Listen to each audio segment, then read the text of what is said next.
Great. Well, welcome everybody. Can you guys hear me?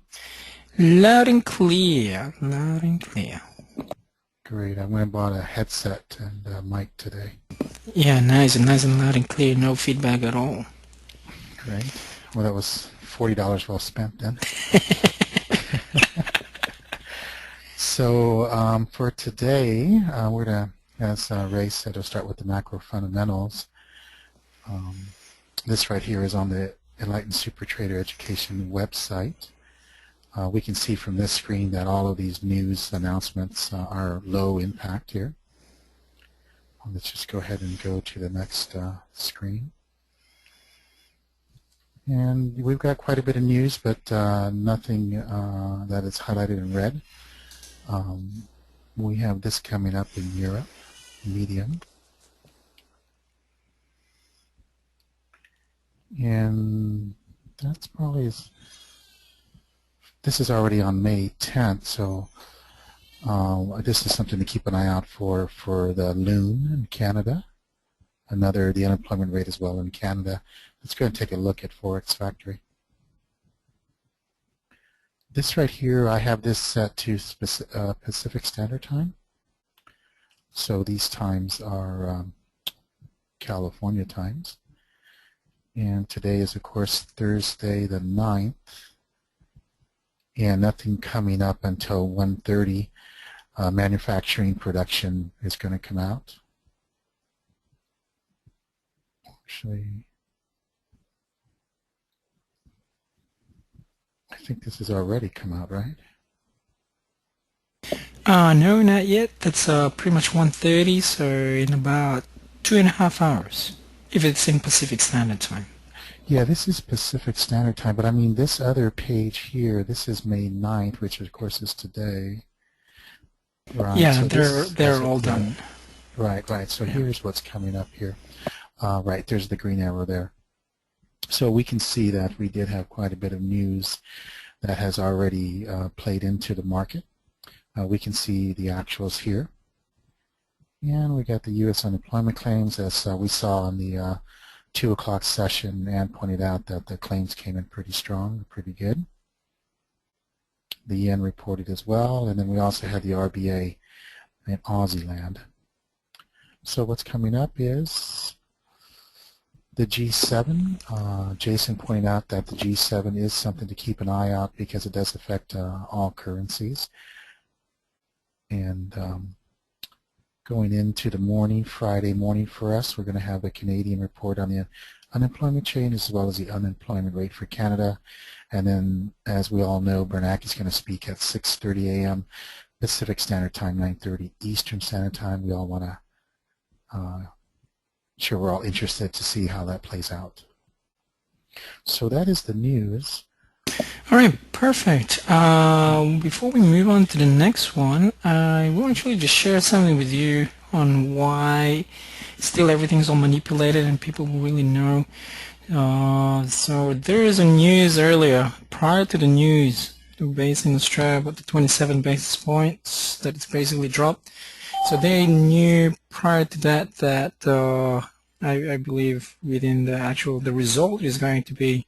So if you look at, just 1 second, I'll just pass presentation to my end briefly. Now, you should see it right now. So if you can see here, we'll go through a 1 hour chart. This was pretty much where it tanked 1, 2. It was way before the actual news itself. And around this area, I mean, the dollar index wasn't, I mean, it went up, but not to a range where it's that big because the Aussie actually is not as, in terms of the weighting, it's not as big as the euro. And also they had, the correlation between the Australian market and the US market is actually pretty high, around 80 to 90% in terms of the correlation. So this is pretty much, these two big drops are the fear-based on institutions actually selling pretty bigly, massively, and hence is why they push the price all the way down. based on the upcoming news. So, in other words, in terms of the macro fundamentals, like that's why it's so important to know ahead of time what the news are going to be, because you're also going to see prior beforehand, like, what the institutions or what the market's actually really doing. All right, any questions based on that?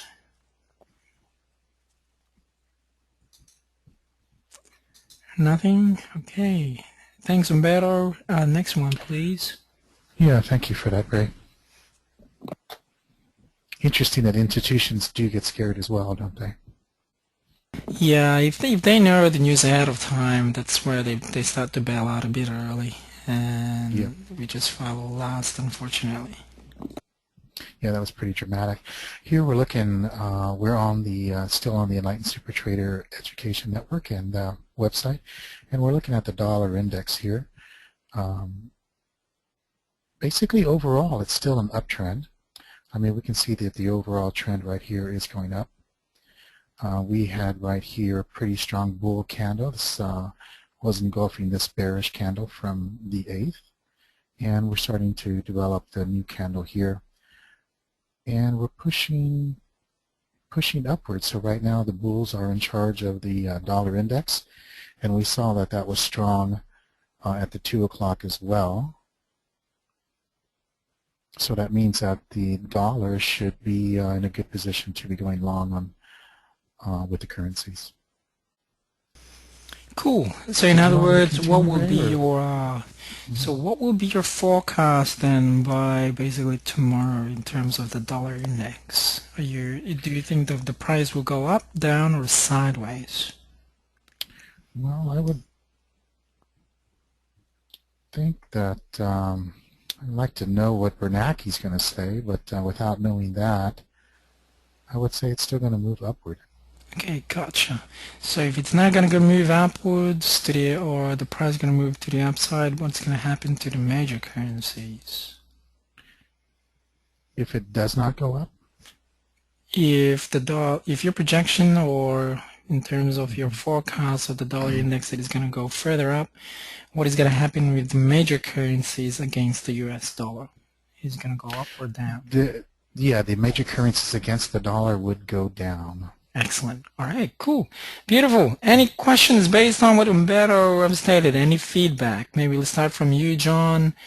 Did you see something, anything feedback, either to the good side or to the bad side? It looked good from my angle. All right, perfect. Thanks, John. Jason?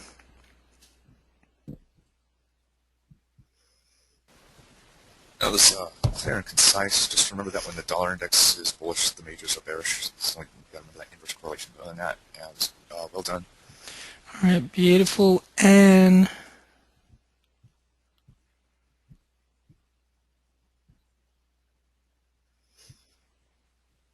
hello, Anne. I think you're muted on your end. I don't show her muted. No, and yeah, okay, so praise, her mic's not working. All right, no worries. Okay, John, your turn. Just a continuation part of the dollar index. Thank you, everybody, for the feedback. No worries. Thanks, Umberto.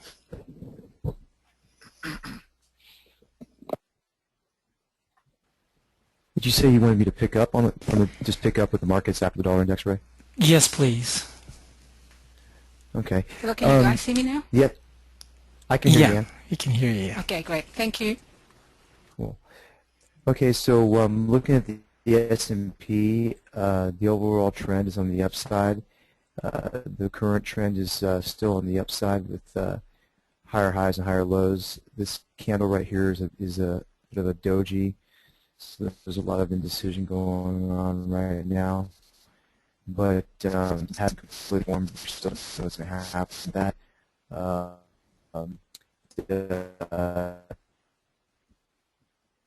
The candle Technical difficulties. it Technical appears that difficulties. indecision. It's hard to tell who's in control right now. Okay.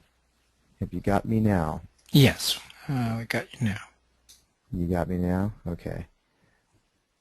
Sorry about that. Ongoing problem. So what I was saying was that it's hard to tell who's in control right now. I think that possibly the bulls are in control, but with the indecision, it's too early to tell how this candle is going to form. But my forecast is that it's going to continue to be the trend's going to continue to be on the upside, and we will see how that goes. I understand that the looking back at the dollar index, that it's on a bit of an uptrend right now in the current candles, so that may be something to keep in mind when looking at the markets.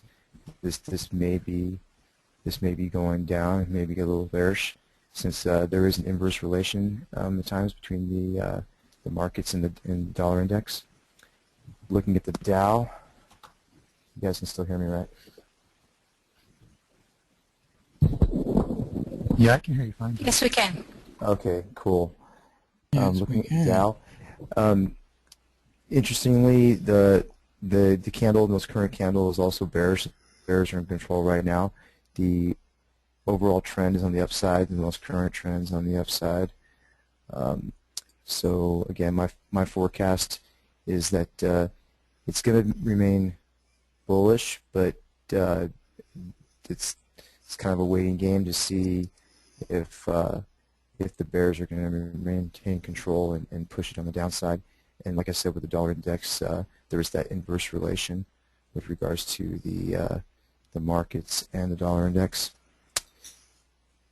Looking at the futures, it's looking like there's going to be some positive move on the upside, and also that's with the Dow, and also with the S&P. As compared to yesterday, the futures yesterday were actually bearish, and today, so S&P, it's a little bullish. Nothing major, but bullish nonetheless, and so that's something to I guess keep in mind for tomorrow when forecasting where you think the chart's going to move. And I think unless you want me to cover anything else. No, sounds good. Okay, let's give John a feedback. Let's start from you, Angie, to the top.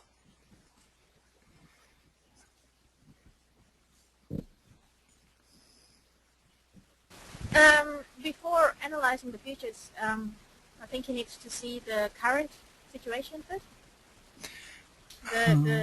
The stocks, the market, the indexes. Oh, he already did. Oh, he already did? Yeah. Okay. Okay. The one what's happening in Europe and in Asia. Oh, okay, good That one. point. All right. Here's the Asian markets, just to see what the market basically did. So you can see here the Nikkei is up 2.73%. That's huge. So definitely part of the reports in Japan pushed the Nikkei to go to the upside. Funny enough, Nikkei is strong, but the yen is actually weak. Very cool. ASX 15, Europe obviously from what happened yesterday. But if you look at the stock futures on Americas, would you mind scrolling down for me for a second, please? Yeah, Euro, we have a mixed bag, so pretty much nothing at the moment right there. All right, so cool. Alrighty, and feedback for John, please. Well, pick up, Angie, but overall pretty good. John, well done. Thank you. Umberto? Yeah, no, I thought that was very well done. I did notice the gap, though, you know, on the, what was that, on the S&P? Yeah, On S&P the Dow Jones and the Industrial Dow. Average. Yeah, that's it's basically what's the sort of FX Street software, or actually trading view itself. Yeah, I think it's not fully 100% functional, I believe. because it's part of the Chicago Board of Trade. Okay, cool. Jason? No, it was good. Just looking at the overall markets, just like Andy touched on. Other than that, it was Nice. fun. Okay, sounds good. Alrighty. Then, now, therefore, we are for the next, you guys got 20 minutes to analyze. So, Umberto, actually, we'll split it up. Umberto, you do the majors against the US dollar. So that means the euro against the US dollar, the pound against the US dollar, Swiss franc, CAD, anything major against the US dollar for M3. And then we'll split up as well with, actually, Umberto, you're also good with M2. So both Umberto and John, for M3 majors or anything with the US dollar for Umberto. And then for John, for M3 is the pairs against the yen, so it's the euro yen, the pound yen, US dollar against the yen, and euro against the pound. So that's 4. And then for M2, Umberto will look after the yen, so the dollar yen, the euro yen, pound yen, and the euro against the pound. And then John, for M2, you're going to do the majors against the US dollar. Any questions with that, Umberto and John? Give me the M2 again, Ray. I know it's against the yen. Anything against the yen, right? Correct. Yeah. Okay. Yeah. Got it. Okay. I'm sorry, because there's now 3. I didn't mean to ignore Angie. So Angie, Umberto, and John. Actually, there's 9. So we'll split up in 3s. Umberto, there's 3. So actually, there's 7, right? Or 6 or 7 major currencies. Split that into 3. So Umberto look after the euro, the pound, and euro, pound, and the Swiss. Euro, pound, Swiss. Angie, you're going to look after the Aussie, the Kiwi, and the CAD against the US dollar. Okie dokie, I'll just say that again. Umberto, yours is the pound, the euro, and the Swiss. Angie, yours is the Aussie, the Kiwi, and the CAD. And then John is anything against the yens. Okay, we'll stick that to Right. for now for both M2 and M3s. And then Anne and Jason, you're going to split up and you're going to look at the yens. And Jason, you look at the measures for method 1. Okie dokie. Okay, dokie. We've got 20 minutes. And I'll pause and I'll mute myself and we'll see you guys in a few minutes. And while in the meantime I'm doing that, I'll be going from one after the other and see what you guys are doing. So I'm pretty much coaching you guys as well.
Hi, Ray.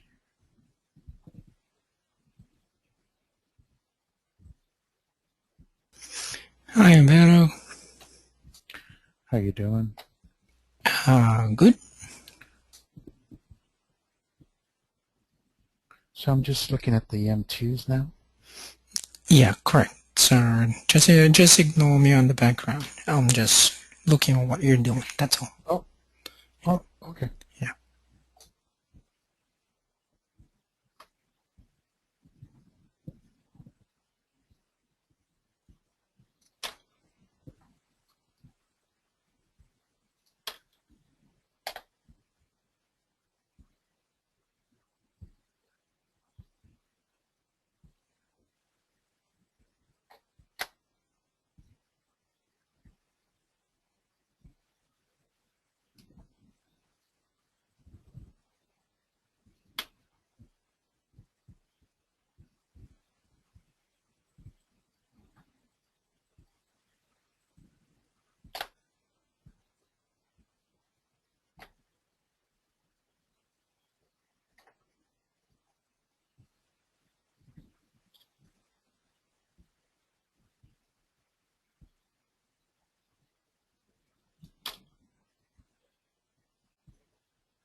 Hi, baby.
Okay.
Okay, Dokie. All right, let's start from you, John. Let's go from the bottom up.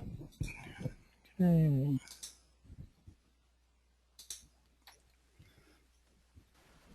Okay, so you don't want us to do just a pick. You want us to do every single one. If there's the only thing you've done is basically choose in terms of like out of the 3 or 4 pairs. If all of them has potential trade, then go for it. But if there's none, then only one or I yeah. I checked all the majors. I checked all the majors versus the yen, and then I even added the Canadian and the Kiwi and the Swiss versus the yen just to find more stuff.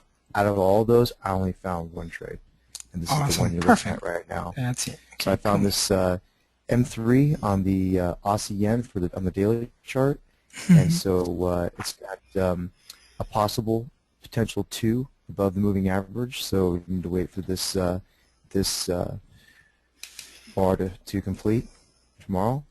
But it's a little farther away from the moving average than I would like. But I would be happy with 40 to 50 pips off this. I'd be completely satisfied with that. So that's something to look at. All right, perfect. Beautiful. How about for M2? Did you find anything based on M2? Nothing. Not a thing. Not a problem. Beautiful. Thanks, John. Okay. Sure. All right, Jason, you're next.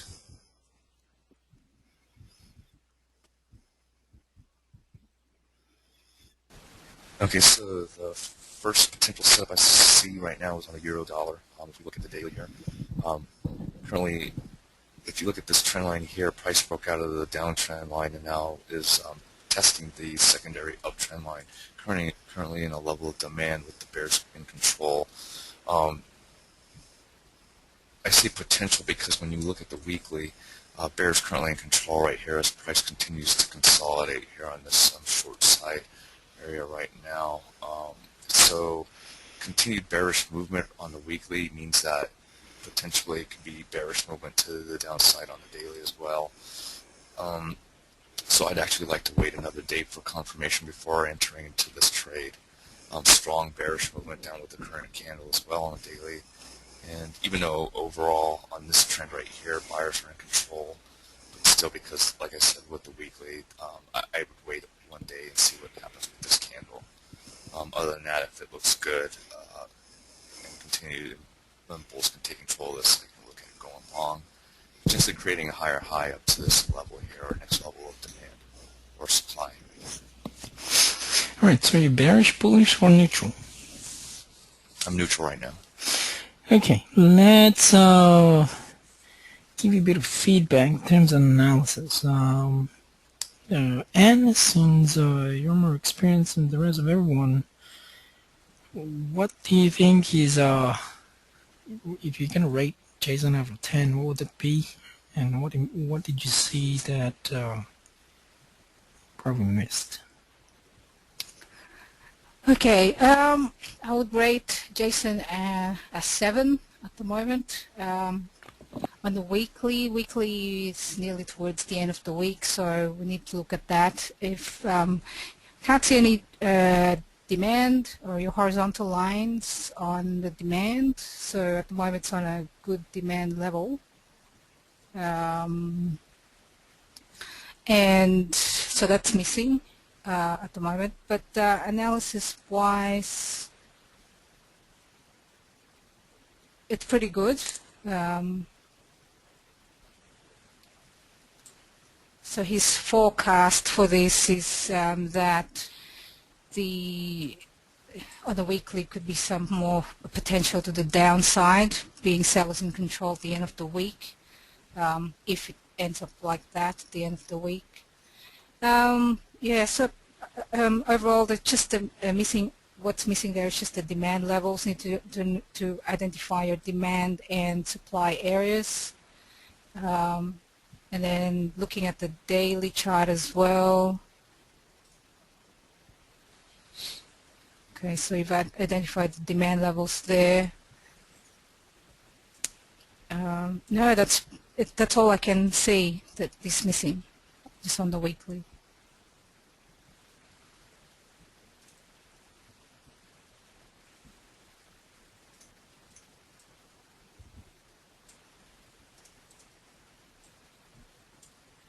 Sorry, I muted myself. All right, not bad. Well, there's definitely a lot of lot of more improvement in terms of analyzing. Especially, there's a lot of stuff that's missing actually on the daily chart itself. For Umberto and John, not to worry. Actually, you'll by the like I said, by the time you get out on the Monday, you will see things on a different light in terms of the art and science of technical analysis. All right, so first step. Number one is mainly if you're doing an M1, Jason, is get rid of everything. So in other words, just to remove all elements. Then just to see just the overall picture, I would go from 6 months is pretty good in terms of a default. 3 months a little bit shorter, but what you really need to see is where is the actual last high. So in this particular case, everything, this is really the last high. So to identify the actual trend itself, where we've always mentioned, right, a trend is a series of higher highs and higher lows. So from the whole chart right here, this is the lowest that I basically could see. If I put it from the next low, it's not valid to a certain degree. Why? Because look at the price. The price is just way below it. And if I go through here, it's not valid either. So where I'm going to put it is, where will be the next low out of that? It won't be this, because the low of this one broke the low of that one. So I'll put this in. It's my primary downtrend. Uptrend. Now I need to find where my primary or my secondary uptrend is going to be. So the next, or the first, next from the first low to the second low, this will be right here. So notice how on the broken line, see on the lows it did break, but in the closing price it went above it. So trend lines are mainly just pretty much like a railway. It's a guidance system of where the price is meant to go. So, but if you look on where we're analyzing, because at the moment this is where you are, you're analyzing on what the future is going to be, part of your forecasting, where the price is going to be based on probabilities. So with yesterday's clear breakout of the bears to the downside, because over here the bulls are way in control. If they didn't have any time for some form of report, whatever happened based on the dollar index where it went massively to the upside, if the market was just going pretty much smoothly to the upside, the price of euro or the dollar itself should be dropping, but it didn't do that. So there is a fundamental news that happened that caused the US dollar to go up, regardless whether people knew about the RBA in Australia or some news basically in Europe or whatnot. At the end of the day, we don't know, right? Only the top people would know what's really happening. So based on not yesterday but the day before, the bulls are way too powerful. Technically speaking, a continuation to the upside would have happened, because over in this point it's an uptrend. Everything is an uptrend. Okay, but on this particular case, on the other hand, we also need to find where the downtrend is going to be. Now, you put it over here. It is correct. However, it is no longer valid, because you need to find where the last high is going to be. This is not the last high or the second high. This is where it's going to be. Why? Because you're analyzing from the current present moment now to the past. Over here was a primary downtrend at one point in time. See right there, and feel the gap, and then there's a clear breakout, create a new high, right? We have a lower high, didn't want to, just following within that, and notice how from that broken line, if I'm going to expand that to a certain level so you guys can see it really clearly. So notice how the high trying to touch at 32 didn't want to, got rejected, sitting in between this segment right here. The price trying to push, didn't want to, the high didn't want to go and surpass that high, hence it broke out to the secondary uptrend, and currently see how you have your first and your second. Also the closing price just sitting through there. This is where you're at. Okay, now the price can easily, there's only pretty much different choices in terms of price, and this is the beauty about trading the marketplace. This segment will be the next one. Either it will rebound to go up right there tomorrow or the next few days, or it will continue since the secondary uptrend has been broken to find the next level of demand to go through here, 130, to go over here about around this level. Okay, right. Now then the next step in terms of looking into that, just give me 1 second. Back to the daily, 6 months. Since I've seen now part of 6 months, I know where I'm at. I can then expand that a little bit to 3 months. So it gives you a much better better tool on where clearer things of what you can see in terms of price. Now I need to add my support lines. The low of that is a significant number. Here's also a very significant number around there. The low of this one is a very significant one. Even the low of this one is also very significant. So here, one opening, closing, opening, low. So within this segment, within this area,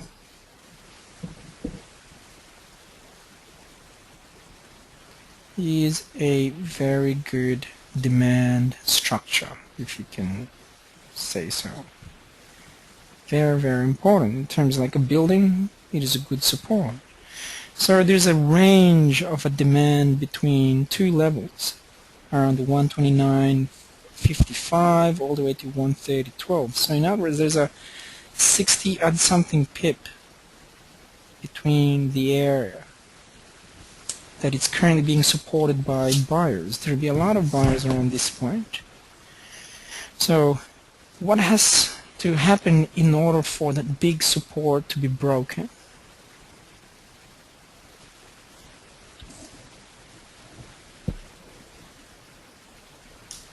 You have to have sellers push the price down below. Absolutely. You need to have a good boost of sellers in order for this big thick of a brick to get down to 128. Okay, how would we know whether it's going to be a lot of sellers? Is by going through a bigger time frame and just to see where it's at. So notice it's still pretty much where we can see here. If I'm going to do that right now,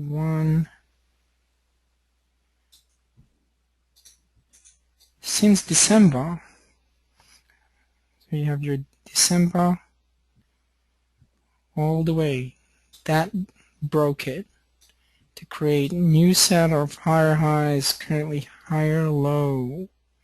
What is it doing at the moment? Trying to create a new higher high, stabilization. I mean, it can. It all depends on what it wants to do. Look how many times it tried to support itself. We have a lower low, lower high, but we have a higher high, higher low. So even if it chooses to come back down, it can come back down to 127.98, 128. But if it doesn't want to, see how uncertainty, uncertainty, uncertainty, uncertainty. 5 weeks in a row that's currently uncertain. Can they push it up all the way to 135? Yeah, absolutely. If it's worth just looking at the trend itself, then the probability that it may continue to go to the upside is highly probable. But looking at the monthly chart, notice in the monthly, from a higher high, higher low perspective, maybe perhaps this month it's just a sign of a stability. Well, it's still early within the month. We still have another 3 weeks, technically speaking. Today is May the 9th, tomorrow will be the 10th. So yeah, we have 1, 2, 3 more weeks of trading without knowing when the next 3 weeks is going to happen. Based on that very good bullish run, are you going to go against this one right here, this bullish bar?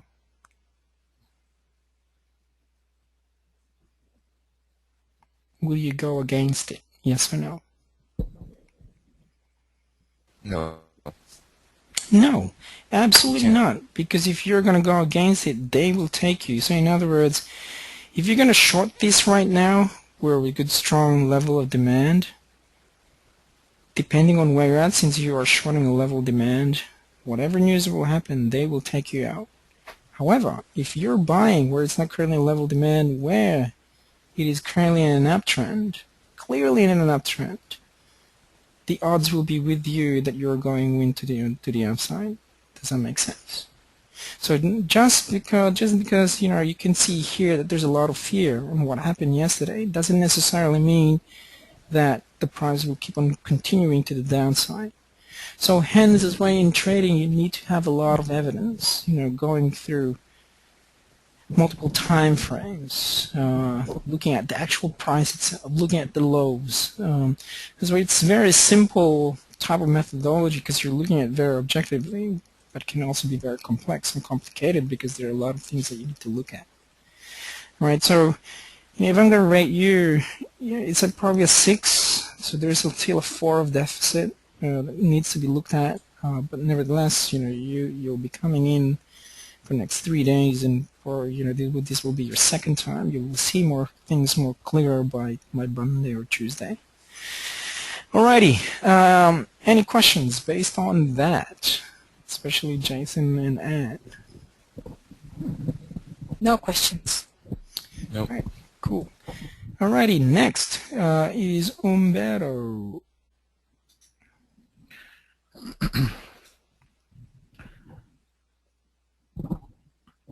Okay, so I'm going to do the 3 pairs, the euro dollar, the pound dollar, and the dollar Swiss. And for the euro dollar, we have a possible M2 on the 4-hour. So the euro dollar,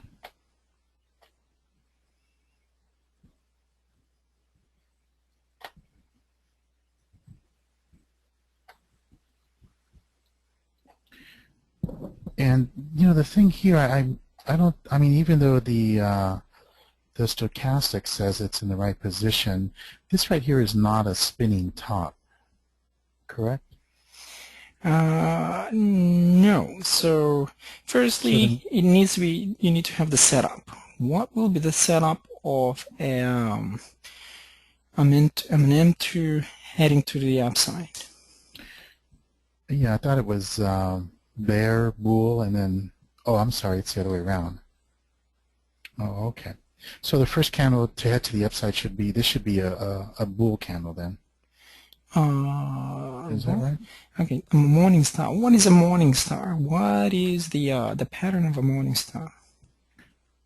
The pattern of the morning star. This is it right here. I believe the first candle is a bear, the second Correct. candle is spinning top. Spinning top or a doji? Or a doji. So we have a bear candle, and that's why I was asking if this is a spinning top or not. No. Right. No, Okay. no, it's not. Okay. Gotcha. Right, so it's not quite. Right, so the second one is, so that's not quite an M2. So there's nothing there for the euro dollar. Then we're going to go ahead and go to the pound dollar. And on the pound dollar, we have an M3 on the 1 hour.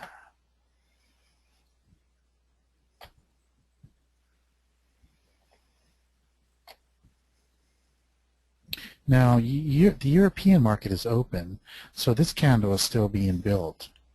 But we can see here that the close is below the 8 and 10, and this potentially is going to close below the 8 and 10. So I guess I should say it's a potential M3.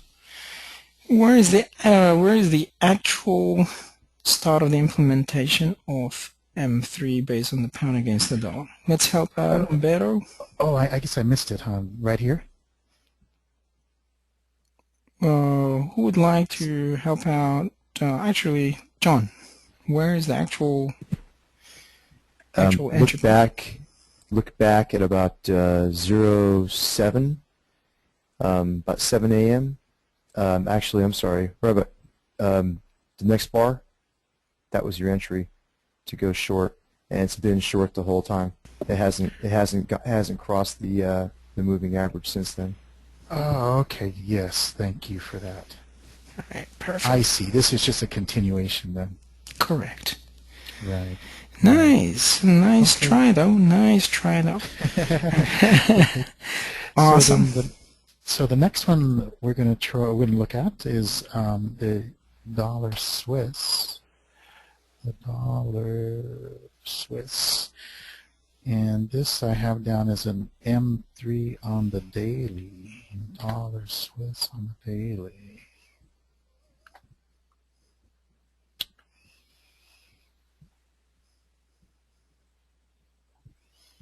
So this is what I'm seeing here.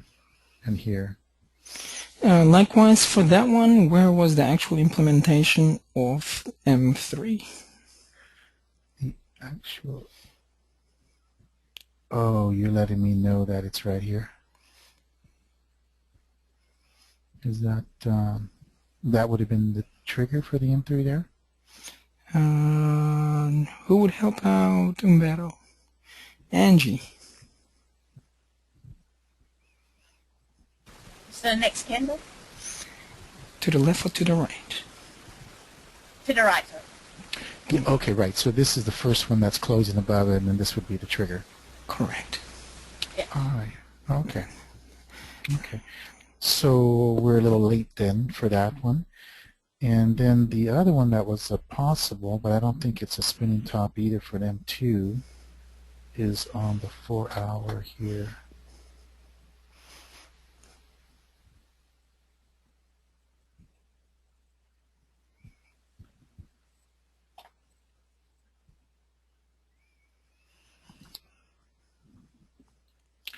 And again, even though even though the indicator is in the right position, we don't have a spinning top. So Definitely not. We are. Yeah, I think I know what your deficit is. Yeah, I know what homework to give you, Umberto. We're gonna okay. go back to M2 training. All right, not a problem. Okay, excellent. That's what I have. Thanks, guys. Thank you, Umberto. All right, then we have and then the last will be Angie. What did you find?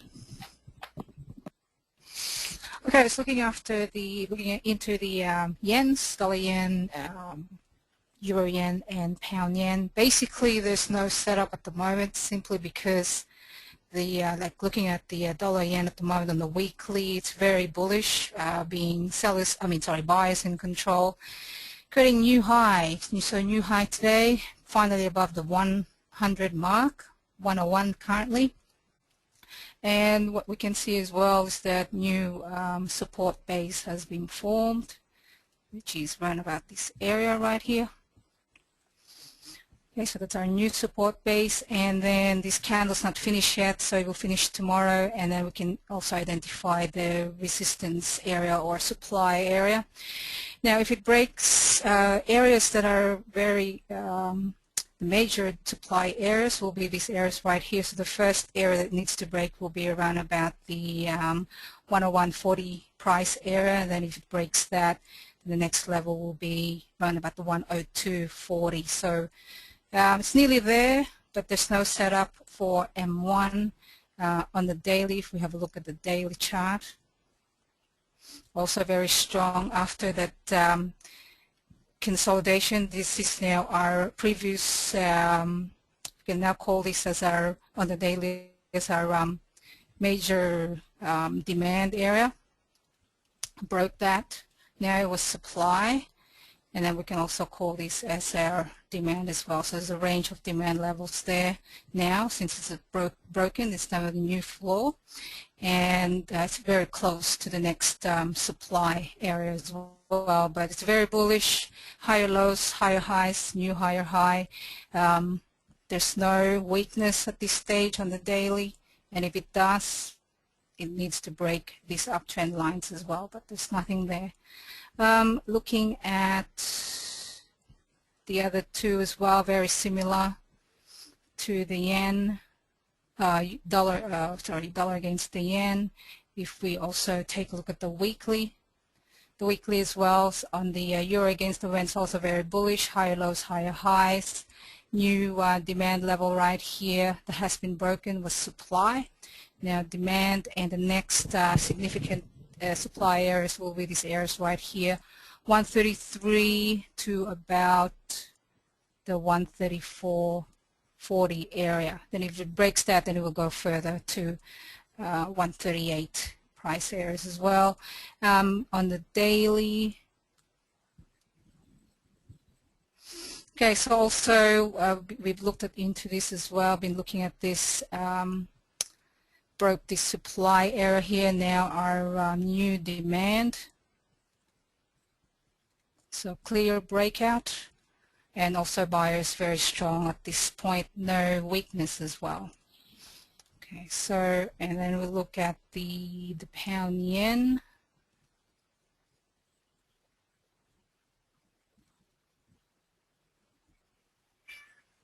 Okay, the pound yen is also very strong, the strongest one of the lot actually, high lows, high highs, all greens, buyers in control. Next supply area is about the 157.57 area, 156.80, and then there's a range as well up to the 163 and beyond. Also with the pound against the yen, based on the daily. Okay, so that's the, just fix that a little bit. Okay, so based on the dailies, we can see here as well, buyers are very much in control. No sign of weakness. Broke major supply areas, now demand. Okay, so we've got new demand areas right here now. Broke all those levels. And next resistance areas will be here. So the next one, that's the major area, will be the 156.86 price area. It's nearly there as well.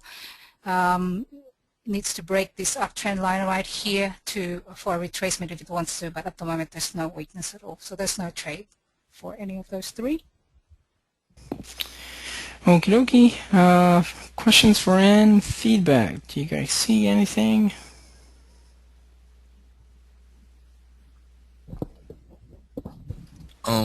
I just had a question about where you drew your demand levels at. Isn't it supposed to go on the low of the range right there where the current three candles are? Yeah, you're right. We can do that as well. So it's here.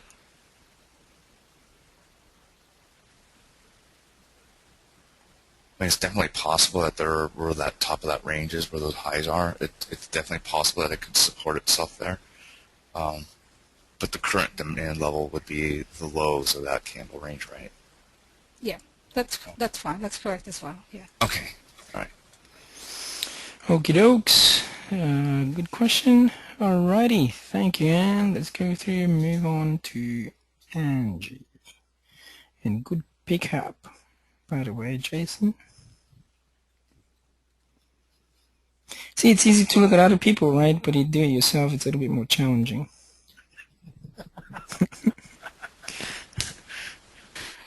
That's a secret, actually.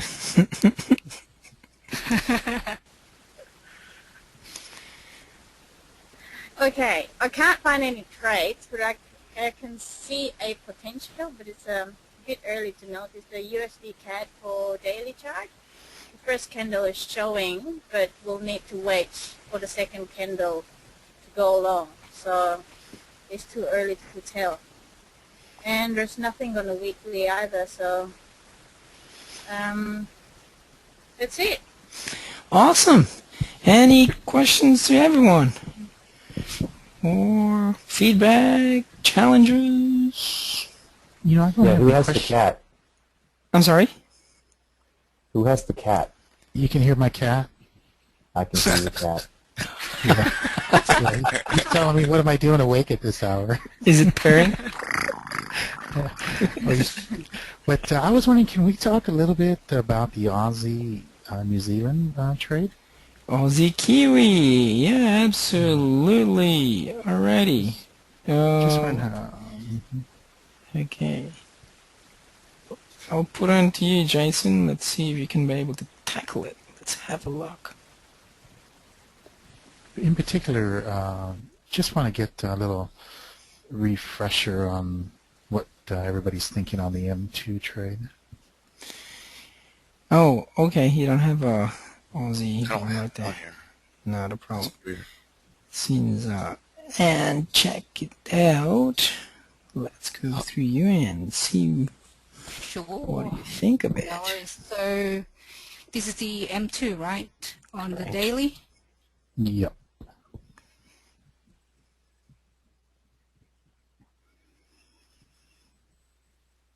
Why don't I have... Oh, okay, this one here. That's right. Yeah. Okay, so this one here. So what was your question there, Umberto? Yeah, and I'm just being as green as I am, I'm just remembering that on Wednesday, when we looked at this, it seemed like all the time frames were pointing that it was going to be a nice upward movement. Yes. But I guess some news came out, and I was asking earlier today, talking about possibly moving my stop loss down to let the market breathe, and I got your response and appreciate that. So just wondering how you're feeling about this, what it looks like now. Okay. Okay, so the M2 is still in play. Our stop is the low of this candle right here based on the bid screen. So that's the low right there. Looking at the setup, it's still in place. So I realize, I understand that it's still on a downtrend overall.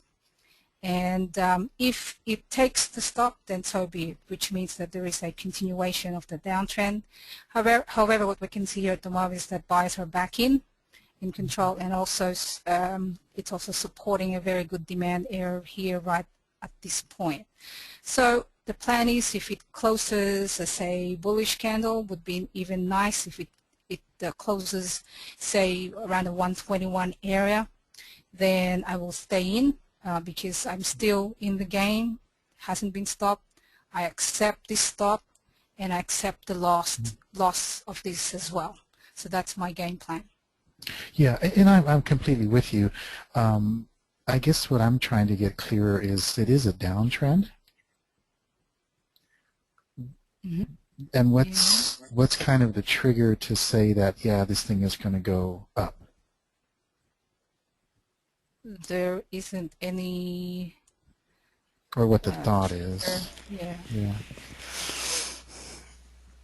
I've got a question. In a second. Okay.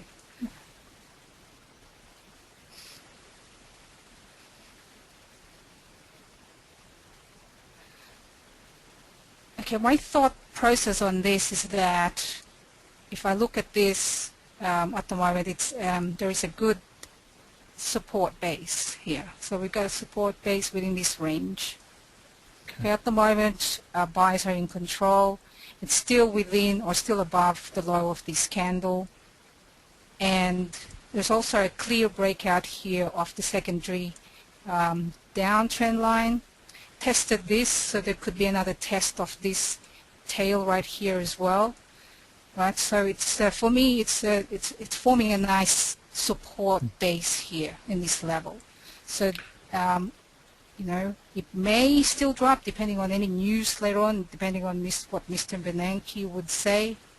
Although it doesn't affect the Aussie against New Zealand in this matter because it's not a US base, but anything can happen. But for me, it's just a strong support base in my eyes, and I would still stay within the game. Great. I'm with you. I'm with you. Thank you very much. I don't know what the others think. Jason, John, Ray? I don't know. I just don't have luck going long in a downtrend. I mean, yeah, you're right. It does look like it's supporting itself there, so it could definitely reverse to the upside. But for me, I don't know if I take that or not.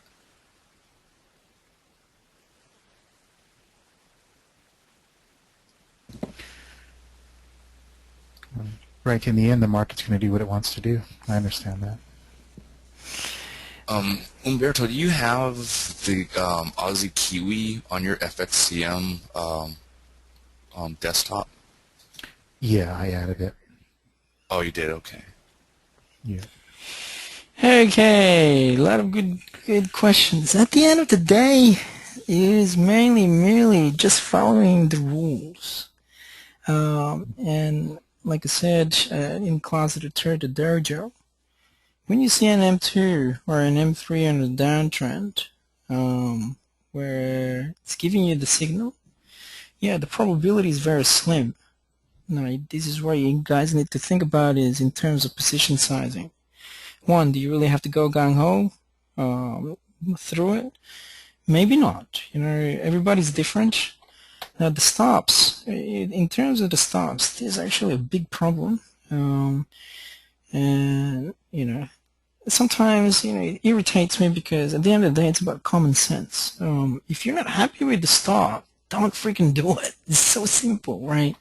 And it's mainly everybody has different risks, and this is an issue with not just actually all trading methodologies that is highly objective. When I say highly objective, it means that there's a predetermined entry, predetermined stop, and predetermined target points. Now the problem with that is that everybody in the room will have different risk profile. Some are not willing to go beyond, let's say, for example, in that low itself. The low is just way too far, way too beyond, or too away from the actual entry point itself. So it's at least about 100 pips. On a normal standard lot, it's $1,000. Now, if you have $500,000 or $1 million, $1,000 is nothing. That's 0.01% of your capital, pretty much. Now, but if you only have, say, $5,000 in your account, $1,000, you're giving pretty much how many percent? Beyond 10%, actually 20% of your account. Maybe not a good idea because it's not a good risk management. So trading methodologies like M2 and M3 are based where you have objectivity. At the end of the day, you answer your own self from battle. The market will do whatever it wants to do. Now, we're just following the rules on what the methodology basically dictates. If it gets stopped out, so be it. At the end of the day are you happy with that stop? If you take full responsibility, and we spoke about that during Monday, right? During Monday's coaching session. If you take full responsibility with the trade and you're happy with it, then one, you shouldn't keep on looking at the trade. Leave it alone. Let the trade do whatever it wants to do. Why? Because the future is always going to be uncertain. Now, the problem with that, if you're seeking certainty whether the future is unknown, that's where the fear will come in place. And if you're not giving it room to move, then, at the end of the day, it is going to be your problem, not the marketplace, right? Because the market is the king. It will do whatever it wants to do. Okay, so in terms of that,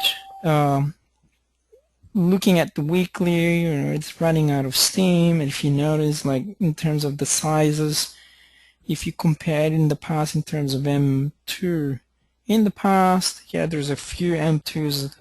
There's one M2 right there, but there was a big gap. Okay, there was a gap right there, and you see the divergence. The divergence has been happening for a while, actually, since April. It's been a month that is just dropping like little mini things. So at this point in time, in my own perspective, there's no more sellers, right? Sellers is getting out there, but at the same time, buyers are not willing to go through to push the price. So in other words, volatility, if you put volume in there, it will be very, very small. You will see some certain spikes. The spike actually happened like on the doji. There was another spike happened basically on that green bar right there. So yeah, in terms of the root cause of things, in terms of M2 and M3, all you got to do is enter the trade, have the courage to take the risk.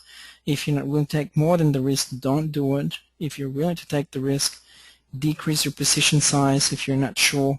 But at least that if this goes through the roof, I've seen it quite a lot with traders.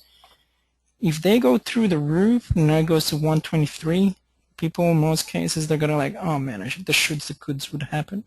I wish I would have just put a trade in or this or that or this or that, right? It will happen. And then they start chasing the marketplace, and by the time they get to the supply level, they start buying, and then they start losing.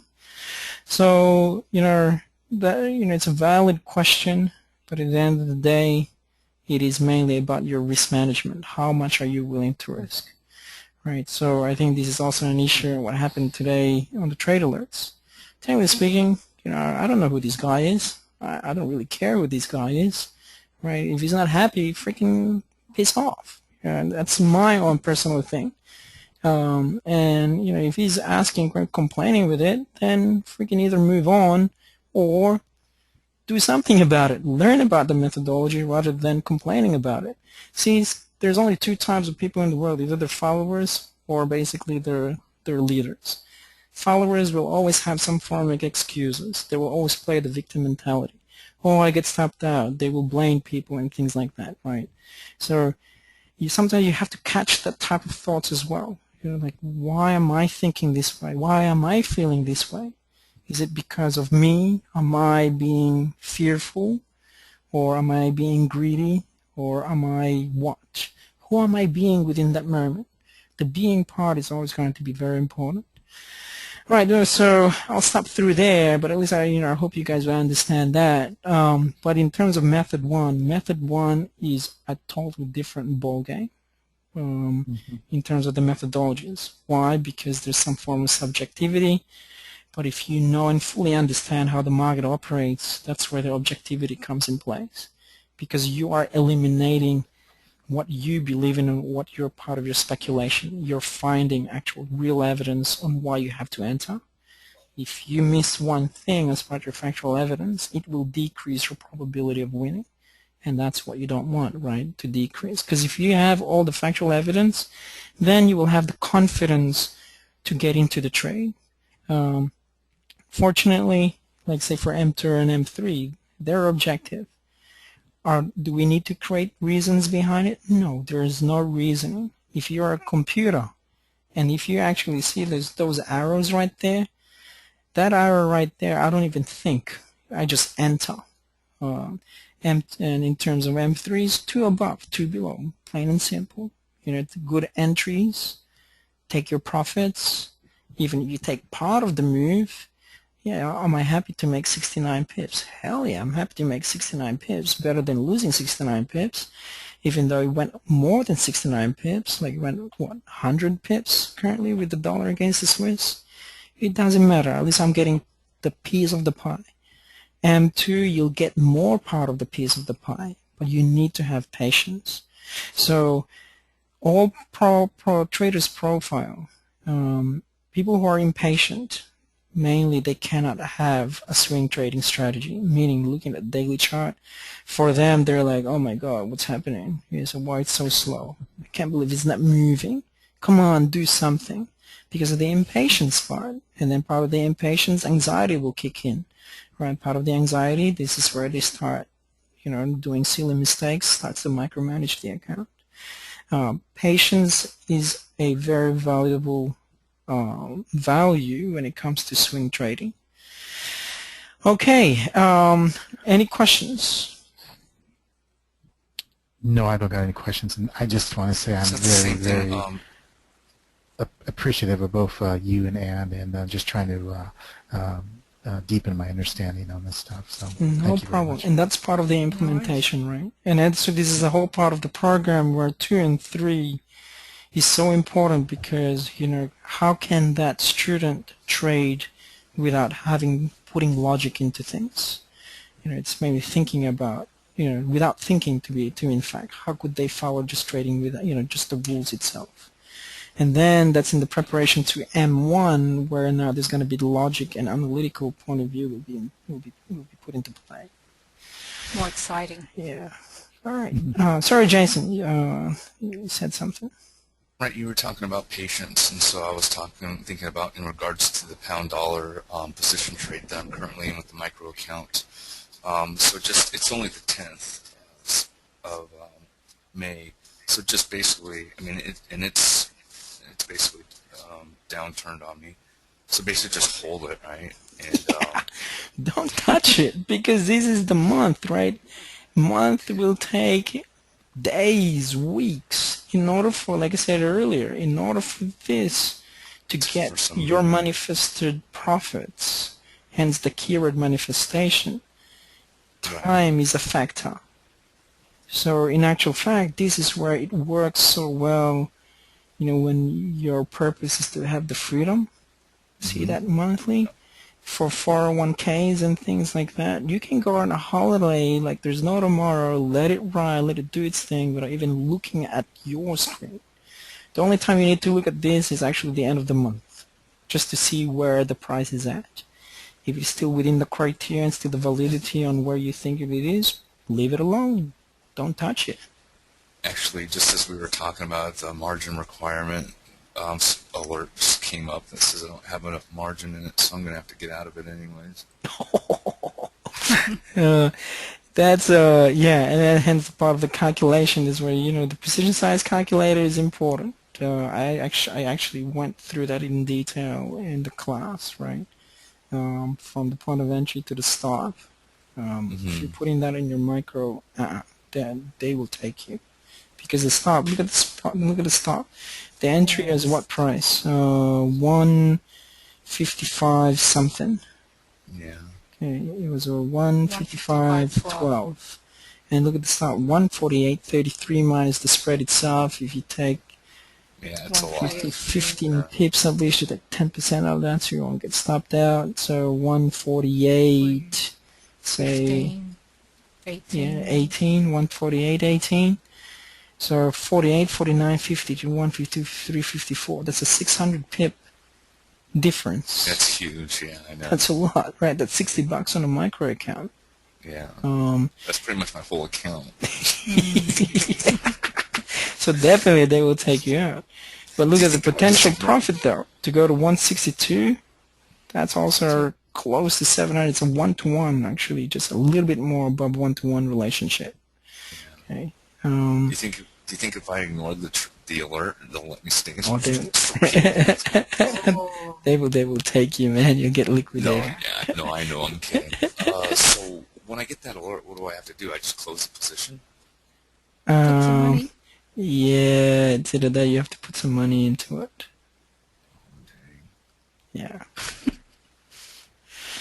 Otherwise they'll liquidate Hey you. Jason, I'm loaning money today. Special deal. Lolitha's got a huge jump on me now. I had to start from scratch. I start with $20 in my micro account. Alrighty, you guys have a good night. Okay, what generates the arrows is basically it's a beta version. I'm actually still working on. They have to graduate first, don't they, before they get the arrows? No, you guys want it, you have to pay for it, man. Oh, I see how it is. It's like getting my rank or something. Yeah. Stripes. All right, guys. I'm in the cheat sheet now, so I've graduated and all that. So Yeah, that's cheap. You got yours, Han. yes, I have. Okay, good night, All right, everybody. guys. You have a good night. We'll see you. The rest of you guys, I'll see you tomorrow at 4:30. Okay, see you guys See you next tomorrow. week. Bye. Bye, Bye, man. Bye, guys.